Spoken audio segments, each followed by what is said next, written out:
Nzuke hadi Laikipia ambako wakazi wa Thome katika eneo la Laikipia Kati wameelezea masikitiko yao kuhusu ucheleweshaji wa ujenzi wa daraja muhimu ambao umesababisha chanzo pekee cha maji kuzibwa kwa miezi mitatu. Kile kilichotakiwa kuwa faraja kubwa kwa zaidi ya wenyeji 800 sasa kimegeuka kuwa chanzo cha mateso kwa wakazi ambao sasa wanakabiliwa na hasara kubwa baada ya mazao yao kukauka kutokana na kukosa maji.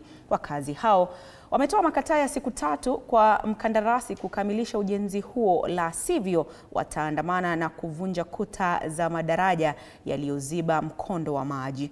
Laban Muhinda anatuarifu zaidi.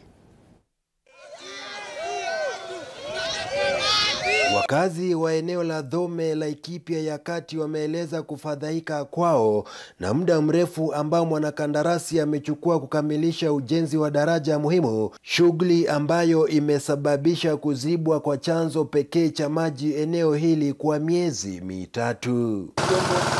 Kulingana na wenyeji, mradi huu ulikusudia kuleta manufaa makubwa kwa zaidi ya familia 800 na badala yake umekuwa kero, kwani mazao yamekauka na kuacha wakazi wengi wakikodolea macho maskini. Huyu jamaa ametuzoea, daraja kabomoa.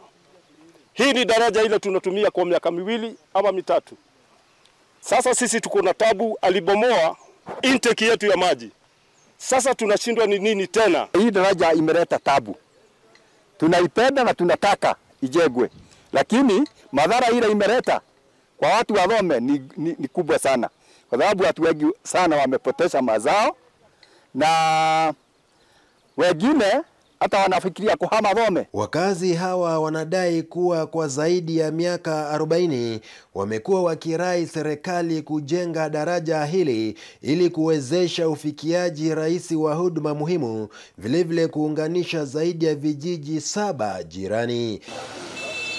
Hata hivyo, mkandarasi ambaye alikuwa ameahidi kukamilisha ujenzi kwa mwezi mmoja alitoweka siku chache baada ya kuanza kazi, taarifa zikisema kuwa ni kutokana na malipo kucheleweshwa. Sasa hiyo buto imefungwa kukisemekana ni daraja inajengwa, lakini huko contractor bado lipo hata duluru. Sasa contractor anaona afadhali kwanza hata koroga ndio alipwe. Sasa hawa watu wanaliba ndio wanaubia. Ingekuwa vizuri wale walikuja na hii idea ya kujenga hii daraja warudishe maji kama vile walikuwa tumeagana na wao. Ikifika tu wamejenga ukuta wa pande hii na pande ile nyingine watarudisha maji. Waje warudishe maji na ikiwezekana kesho. Serikali kitu kama hii kuliko kuja kusupervise haiangalii, na tuko na MP na tuko na governor. Wote walienda wakalala. Twende wapi? Tusaidieni wale wana uwezo. Wakiwa wenye ghadhabu, wenyeji hawa wametoa makataa ya siku 3 kwa mkandarasi kukamilisha ujenzi huo, la sivyo wataandamana na kuvunja kuta za madaraja yaliyoziba mkondo wa maji. Nikiripotia TV47 kutoka kaunti ya Laikipia, jina langu Laban Muhinda.